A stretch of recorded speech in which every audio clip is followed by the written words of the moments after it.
Hola, bona nit a tots i a totes, bona nit, i tenim una altra empresa esta setmana que vos encantarà, estareu alegres de veure una realitat que està de moda, que està d'actualitat en la Comunitat Valenciana i en tota Espanya.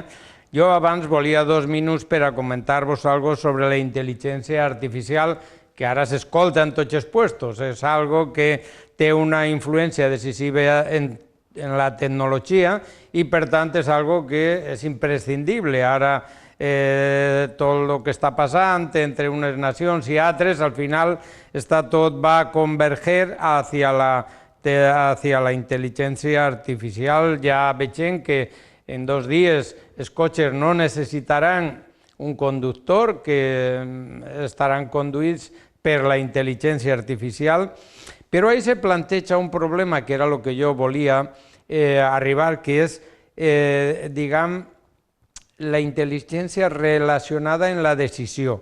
Perquè deia Hume que al final la razón és la esclava de les passiones. Vull dir, al final l'humano té 2 components, que és la intel·ligència i l'apassionament. I realment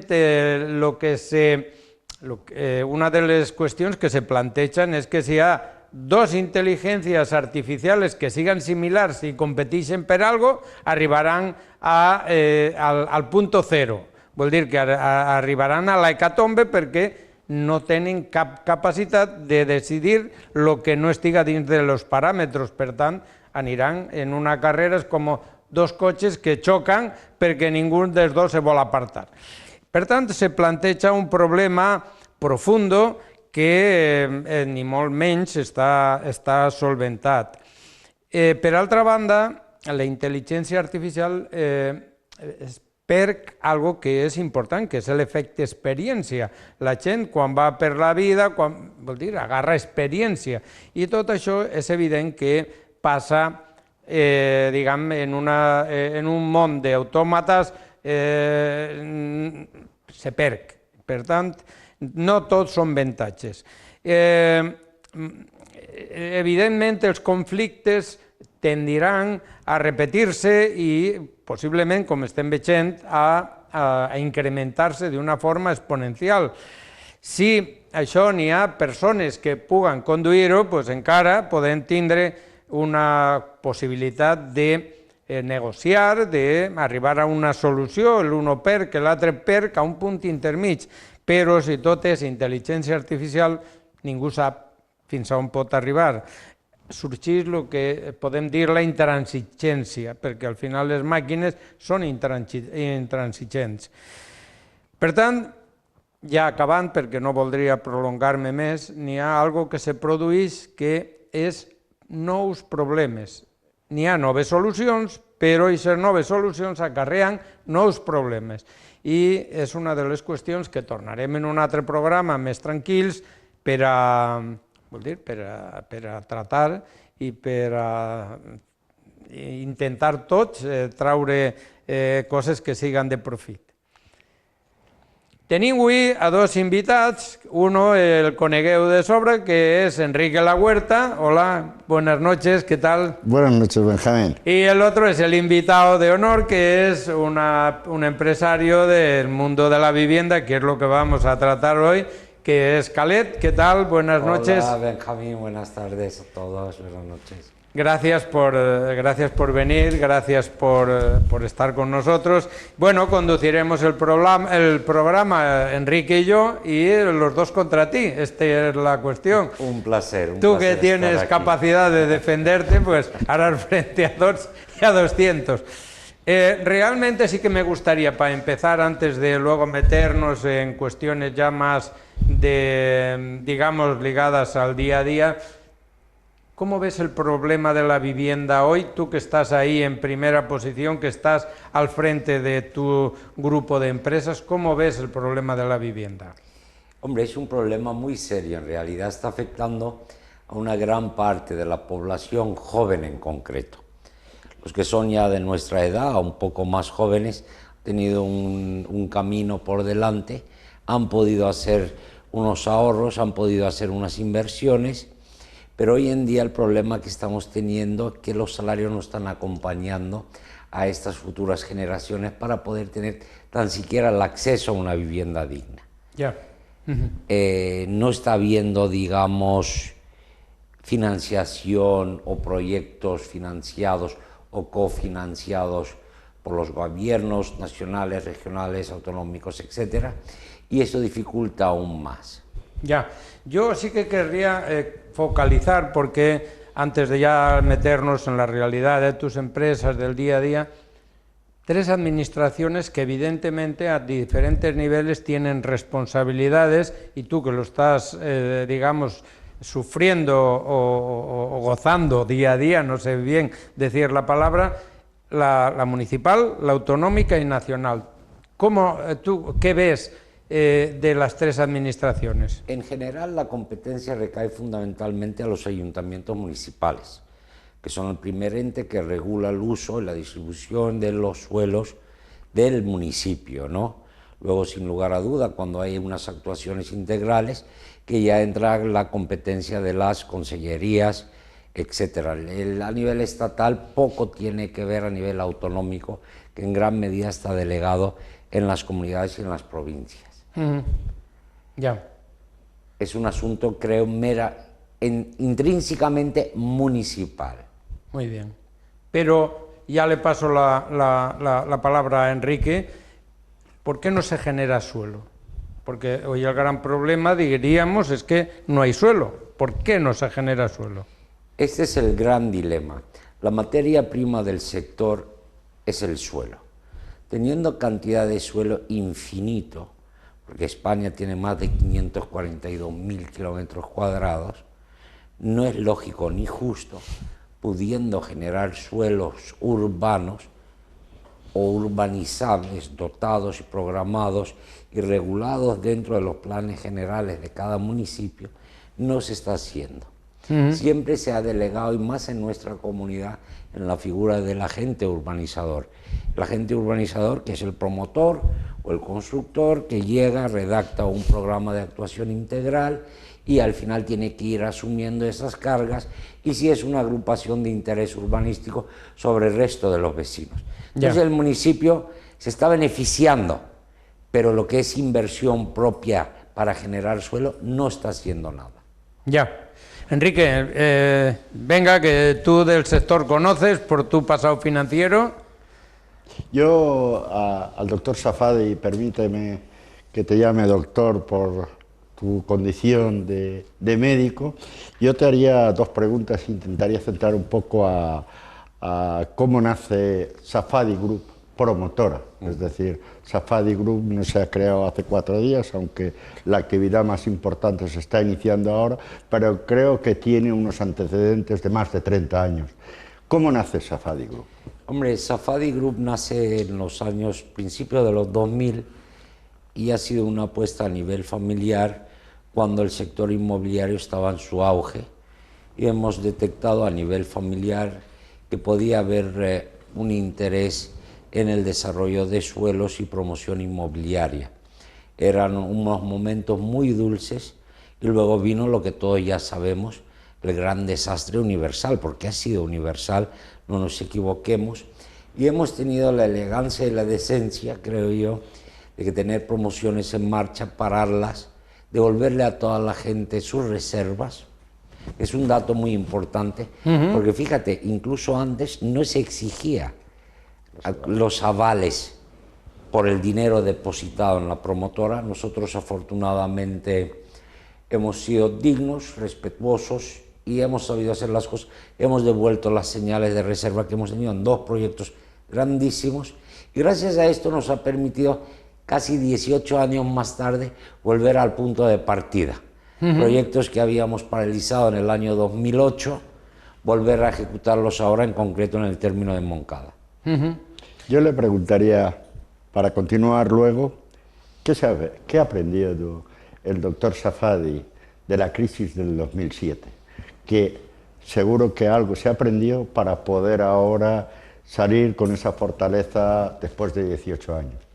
Honestamente, yo he aprendido la gran lección, que la sábana es corta.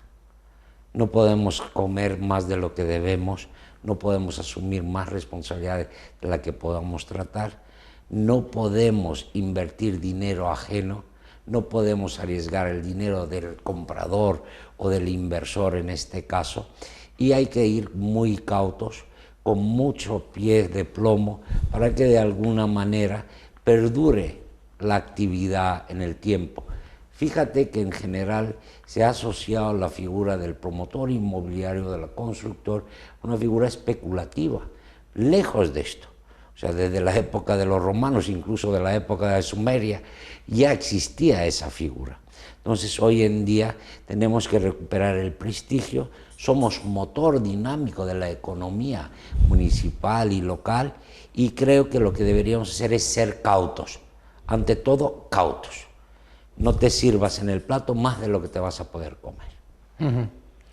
Pues vamos a hacer un pequeño intermedio para la publicidad y ahora ya entramos a ver los desarrollos, la realidad de la empresa y a ver si encontramos soluciones para este problema que no es menor, que es muy mayor.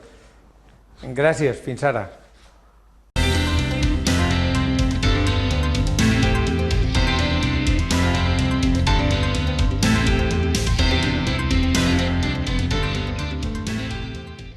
Hola de nuevo, aquí estamos con un problema que es bien importante, que es el problema de la vivienda, y tenemos a un experto que tiene en este momento, luego nos hablará, 3 promociones en marcha, que bueno, pues a pesar de que nadie construye, pues hay gente que construye.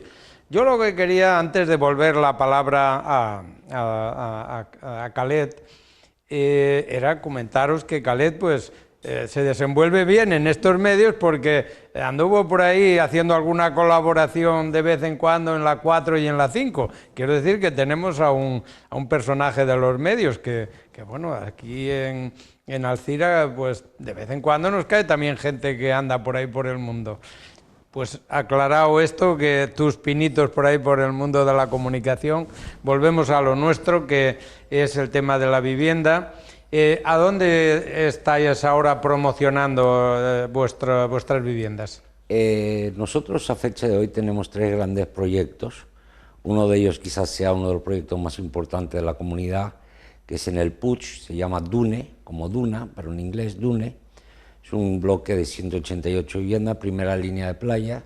Tenemos otro proyecto en Moncada, interesantísimo por su cercanía al CEU, Cardenal Herrera, la universidad. Tenemos otro proyecto también muy chulo en Picassent. Aparte de otros proyectos que tenemos en fase semilla, que esperemos desarrollarlos a lo largo de la segunda mitad de este año. El problema, querido Benjamín, radica fundamentalmente en lo que empezamos hablando el programa, en la materia prima. ¿Quién es el competente en generar suelo suficiente para poder de alguna manera abaratar los costes finales de la vivienda? ¿Quién es el responsable? ¿Quién creéis que es el responsable? Don Enrique, usted sabrá mejor que yo, que ha estado en el lado oscuro de la luna. Bueno, yo creo que las administraciones locales tienen, y sobre todo las autonómicas, tienen muchísima responsabilidad. Creo que la materia prima, que es el suelo, en estos momentos no hay un suelo asequible para poder vender a buen precio. Antes hacía referencia a esa dificultad de que la gente joven haga ahorros, como consecuencia dificultad para poder opcionar una vivienda. Y luego a mí también me gustaría que me pudiera decir el doctor Safadi si las entidades financieras, que son una parte importante en la producción de viviendas por las financiaciones posteriores, si realmente están dando el apoyo correcto al promotor, porque al final y al cabo el promotor es un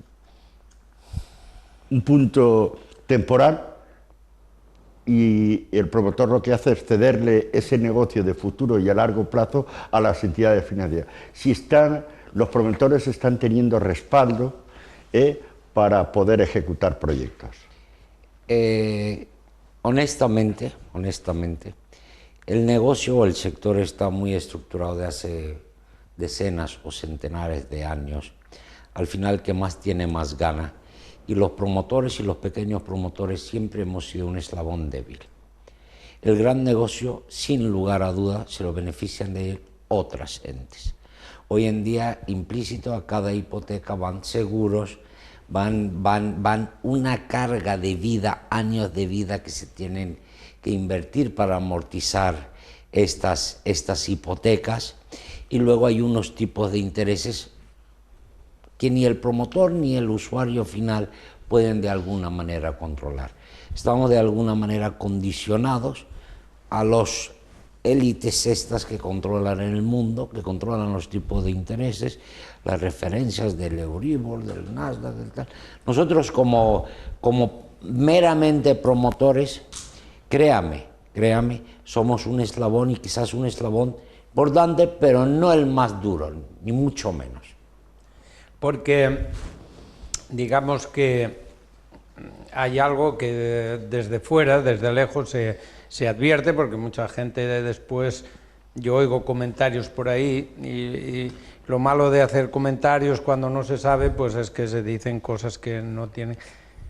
Si pusiéramos 10 años atrás los costes y los pusiéramos hoy, ¿tú cuánto piensas que habrán subido los costes generales de, ponlos todos, de una promoción que cuesta más desde hace 10 años para acá? Exactamente, eso lo tengo yo estudiado.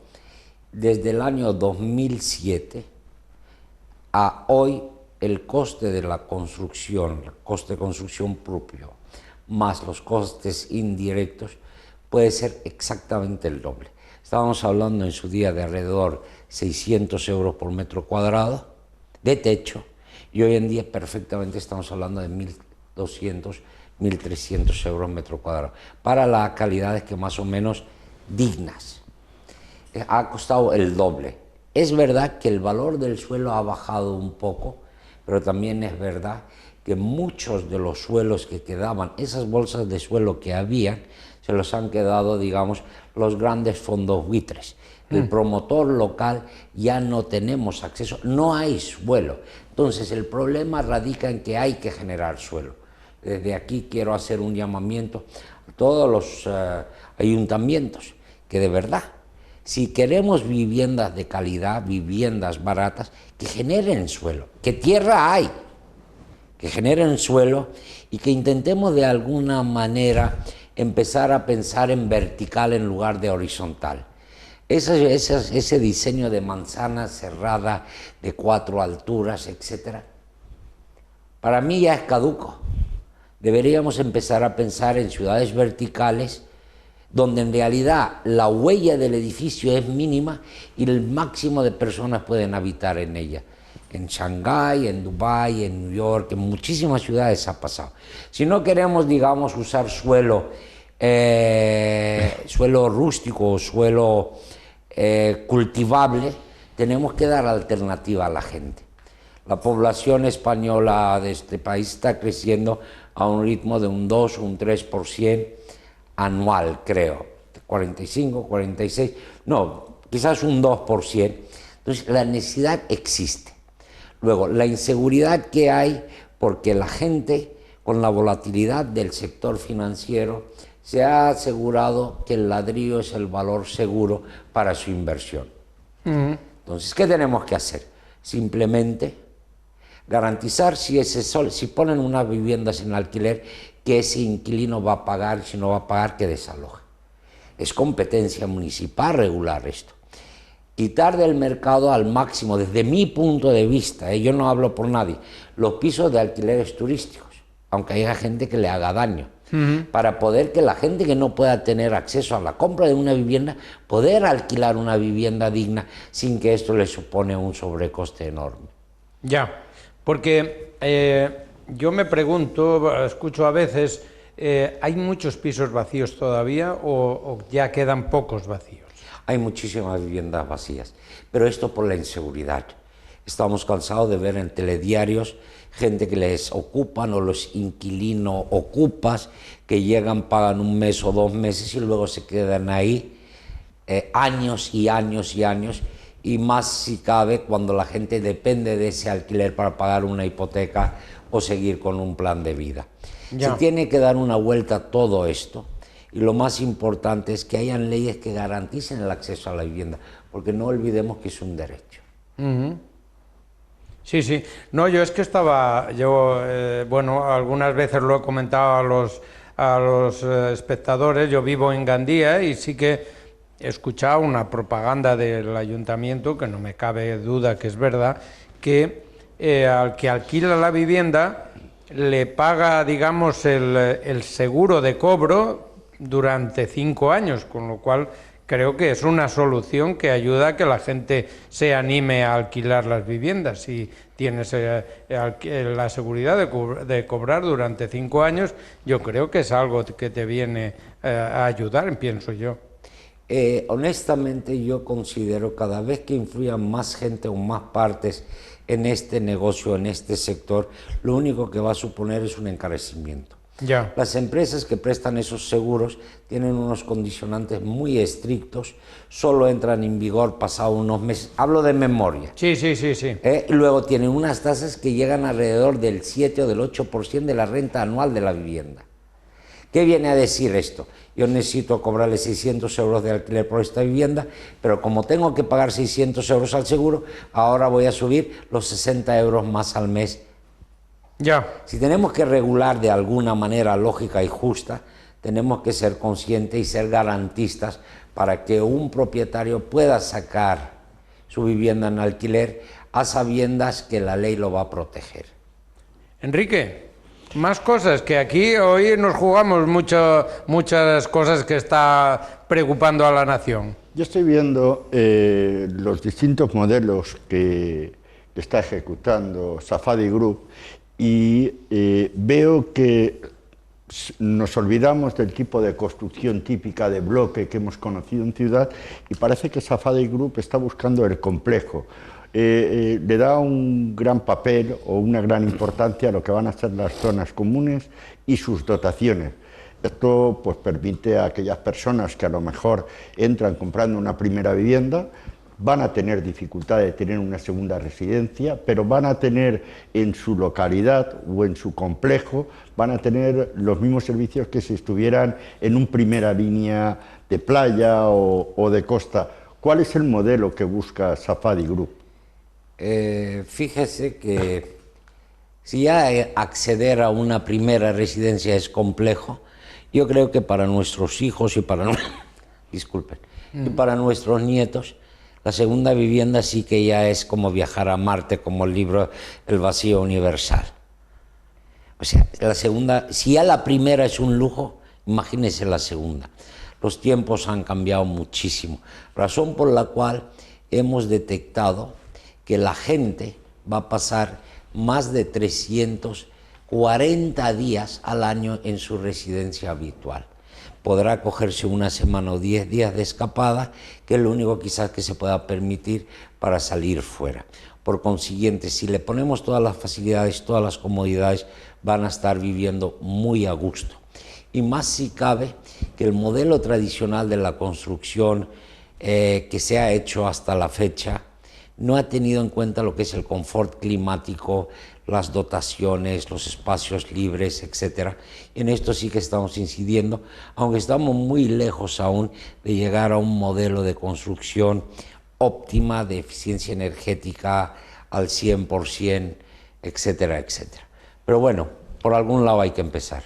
Las dotaciones que se le dan a esos complejos, ¿qué reúne? Por ejemplo, veo que en Moncada se está desarrollando un complejo, veo también en Torrente se desarrolló uno, el propio Túnez, que es en primera línea de playa en la ciudad del Puig.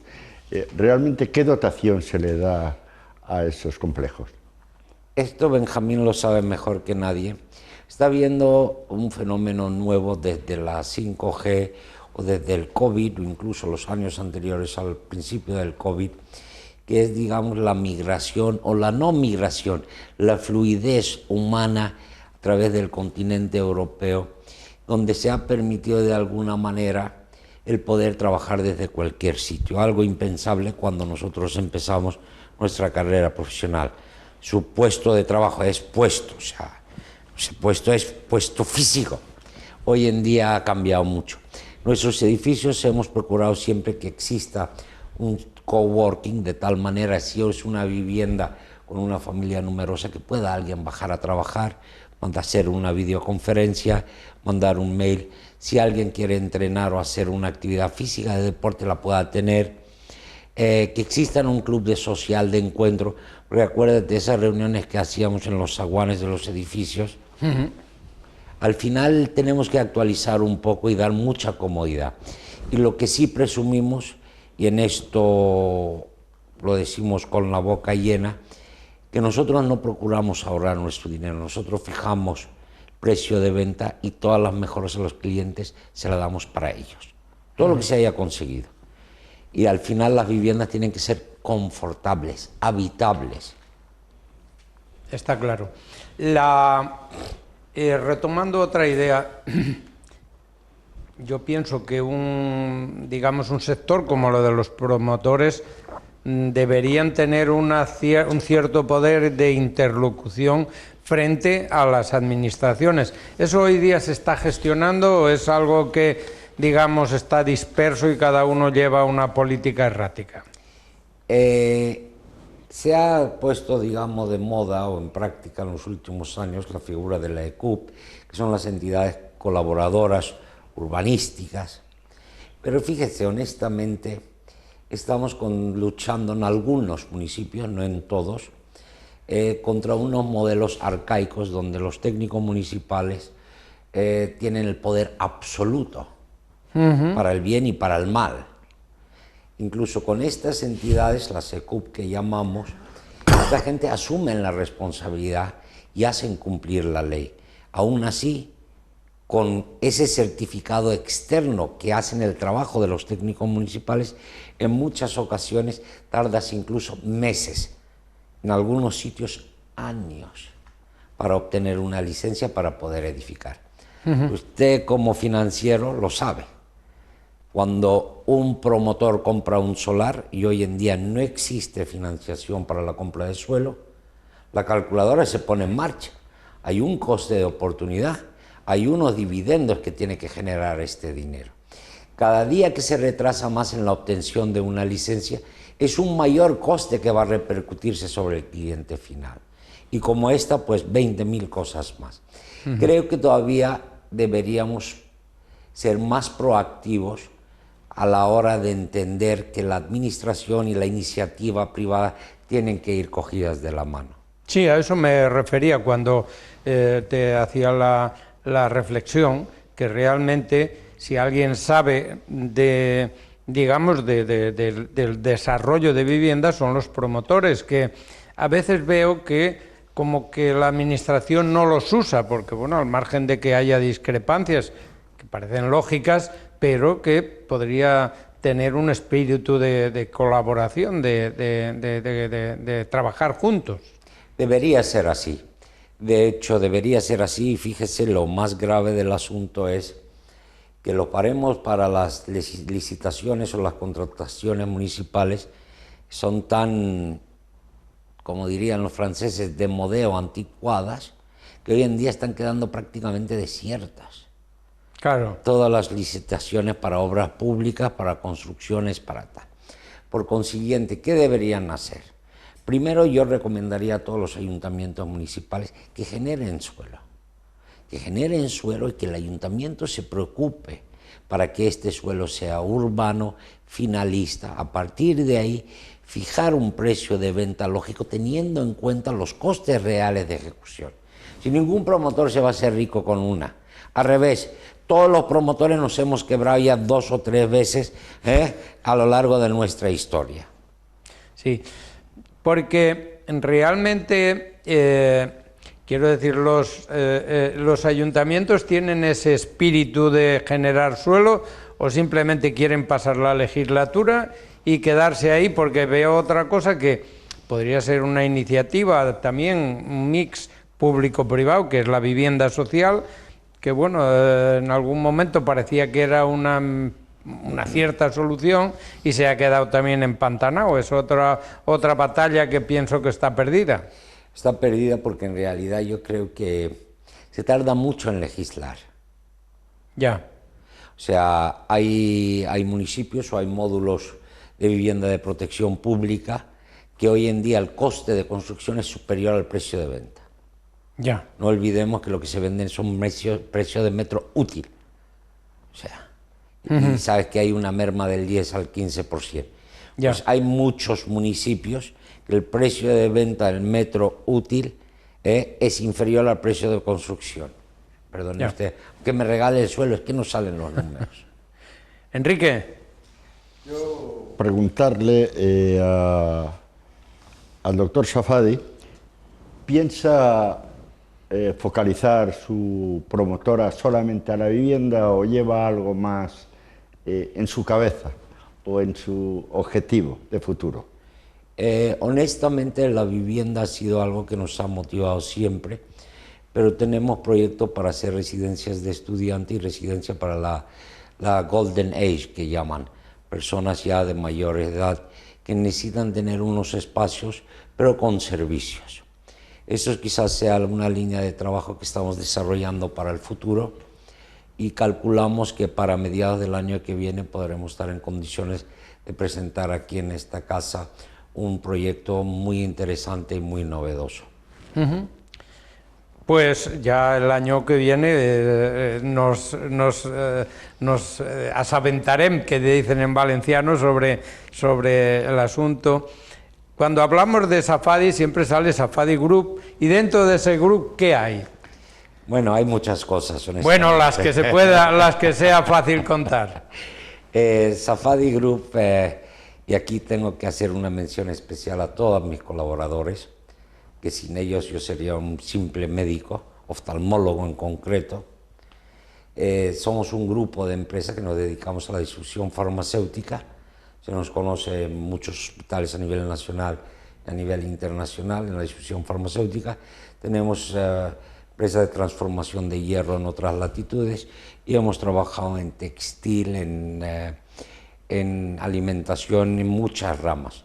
Claro, el Safadi Group no soy yo soy uno de los tantos que componemos este gran grupo a nivel mundial, o varios países más bien, no a nivel mundial, y estamos encantados de estar aquí en la Comunidad Valenciana y formar parte del tejido empresarial de la Comunidad Valenciana, porque es cierto que ya son muchísimos años los que llevo aquí. Yo he sido en parte el artífice de que parte de este grupo se haga sus inversiones en estas tierras.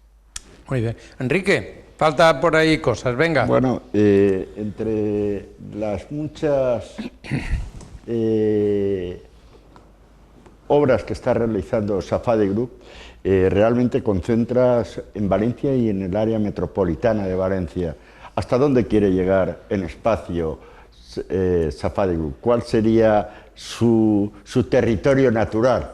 Desde los Pirineos hasta Gibraltar, desde el norte de la provincia. ¿Cuál es el objetivo? Honestamente estamos, digamos, muy cómodos dentro de nuestra provincia. No tenemos la estructura suficientemente dimensionada para poder crecer exponencialmente. Y volvemos a la primera pregunta por la cual empezamos. No queremos asumir mayores riesgos y mayores retos de los que podamos de verdad cumplir. O sea, es fácil asumir o arriesgarse en exceso cuando el dinero es ajeno, pero en este caso no será. Tenemos proyectos internacionales en cooperaciones con otras empresas, desde Chipre al Líbano, a Dubái, a tal, pero nuestro target, nuestro objetivo es centrarnos aquí y sin lugar a dudas, sin olvidar, digamos, como llamarían los gladiadores, Roma, que es Madrid, que es una plaza que nos interesa mucho. Porque yo estoy viendo las imágenes de algunos de vuestros proyectos, la verdad es que son magníficas. Me queda esa duda, ¿eso que es un producto vacacional o es un producto urbano? Es un producto para todo el año, que tú le darás el uso que quieras. Hoy en día esa línea de decir el apartamento de la playa para los meses de verano, yo creo que ha pasado a mejor vida. Y fíjate que tenemos la gran ventaja a fecha de hoy, No quiero decir que esto siga así toda la vida, que en un radio de 100 kilómetros deberíamos poder vivir porque estamos a menos de 1 hora de distancia a cualquier otro punto. Y volvemos también al mismo punto de, para un internacional, que le cuentes que tienes una casa en Puebla de Farnals y tienes un apartamento en Puebla de Farnals Playa y que hay 3 kilómetros entre una y otra, se lleva la mano a la cabeza. Es que no se lo creen, ni se lo imaginan. O tener una casa habitual en Valencia y una casa en Cullera, en Cullera. O en Cullera. Dices, ¿cómo? ¿Perdón? ¿A 20 minutos? ¿2 casas? No es concebible. Todo esto yo creo que irá cambiando en los próximos años. Y la gente optará por estar integrado en un medio natural o estará dentro del asfalto o dentro de una ciudad en gran urbe para tener acceso a los ocios, etc. Esto tiene que cambiar. Eso de tener 2 residencias a menos de 20 o 30 kilómetros no es lógico. Claro, es que yo, bueno, pues como siempre uno va pensando sobre todo y realmente el área metropolitana de Valencia, pues digamos incluso hasta Chiva, hay una cantidad de espacio posible de construir inmenso, pero quiero decir que con metro, que casi llega a todos los sitios, pues bueno, te cuesta 20 minutos, 30 minutos. Es que yo luego veo a la gente por Valencia tratando de aparcar y le cuesta más de 30 minutos. Valencia, honestamente, el problema del tráfico es un problema serio. Nosotros los que vivimos ahí lo sufrimos a diario. Es algo ya incómodo y nunca ha sido así. Yo llevo en Valencia desde el año 90, yo me acuerdo desde la avenida Burjasot donde vivía hasta la Malvarrosa, pues como mucho tardaba 10 a 12 minutos. Ya. O sea, es cruzar la ciudad de norte a sur o de este a oeste. Hoy en día esto es una quimera, tarda más de media hora o incluso más. Yo creo que debería haber lanzaderas, creo que deberían crearse bolsas de suelo urbano alrededor de las grandes ciudades. Claro, a eso me refería. Y creo que deberíamos entre todos dejar de contaminar tanto. Porque yo, por ejemplo, he aprovechado que venía Enrique, pues me he venido con él y ahora cojo el tren de vuelta tranquilamente. Lo que no podemos hacer es seguir funcionando con el egoísmo tradicional de que esto es así, esto es para siempre, los recursos son inagotables. Está claro. Enrique, ¿más cosas que tengamos por ahí? Casi terminando. Safadi Group, ¿cuándo apuesta por un determinado suelo? Estudiando su demanda, buscando una máxima rentabilidad, poder crear un producto con precio competitivo, porque sí que es verdad que la gente busca a veces viviendas con X número de elementos, 2 dormitorios, 3 dormitorios, pero realmente siempre va condicionado al coste, al importe de inversión. Nosotros pensamos de una manera quizás diferente a la del promotor tradicional. Nosotros creamos hogares singulares, es decir, apostamos claramente por una ubicación la mejor posible en cada municipio y luego la calidad, la máxima que se pueda permitir dentro de un rango. Aquí, como bien sabemos todos, el lujo no tiene techo. Tienes metros de alicatados o de pavimentos que puede ir desde los 10 euros hasta los 10.000 euros. Entonces, ¿qué es lujo? ¿Dónde dices a partir de aquí es lujo? Pero lo que sí buscamos es tener una coherencia y hacer unos proyectos integrados y lo que se promete que se cumpla. Eso es muy importante. Eso es algo que digamos, ha sido un déficit histórico en España, y eso es importante, que haya ese compromiso del promotor con el cliente. Luego, lo que sí es cierto, somos humanos, nos quejamos, o sea, en toda promoción siempre hay alguien que no termina de estar a gusto, aunque sea en la forma, no en el fondo. Aunque estando él dentro de su casa, dirá, qué a gusto estoy, pero quejarse hay que quejarse. Y es muy español, ¿no? Muy Spanish, ¿no? Tenemos que quejarnos y eso está mal fet, ¿no? Muy bien. ¿Hay alguna cosa más por ahí, Enrique, que se te ocurra? Espero que podamos ver cerca de nosotros algún proyecto del Grupo Safadi. Es decir, la Ribera es una comarca potencial con muchos servicios, con una elevada demanda de la vivienda y que sería importante que poblaciones hasta, podríamos llegar a la costera perfectamente, Játiva, Alcira, es decir, la zona sur, igual que la zona norte, pues bueno, tenemos demandas y viendo los complejos que crea el Grupo Safadi, pues nos gustaría, los que residimos aquí, nos gustaría tener algún proyecto de esos cerca y darnos la oportunidad. Yo creo que en breve vamos a anunciar algo. Estamos analizando varios activos interesantes en algunos municipios muy cercanos, uno de ellos aquí mismo, y lo estamos estudiando. Pero sería positivo también que los ayuntamientos den algunas facilidades y algunas ventajas, ¿no? Para que de esto nos animen más a los promotores a la hora de invertir y tomar la decisión de llegar a invertir. Muy bien, pues hasta aquí hemos llegado, como dicen en valenciano, hasta así arribar la rigua. Como hombre de comunicación yo te pido que clausures tú el programa y que lo despidas tú y que si quieres hacer alguna apreciación más, pues este es el momento. Muchísimas gracias por la invitación. Y sí me tengo que dirigir a alguien, es a la población joven que quiere de alguna manera seguir apostando por el modelo de ahorro que hemos tenido los más mayores. Por favor, no lo gasten todo en los bares, en los viajes, que esto nos va a servir de mucho. Intentar ahorrar por lo menos, como dicen los grandes expertos, un 20 o un 30% de vuestros ingresos. Os va a hacer falta para el futuro. Ya no solo para comprar la vivienda, sino para poder cambiaros de residencia, para hacer un desarrollo de vida. No es válido gastar todos los ahorros que cada uno o todos los ingresos que cada uno tiene. Fundamentalmente es esto. Muy bien. Pues nada, dicho està, la setmana que ve tindrem una altra empresa, una altra situació.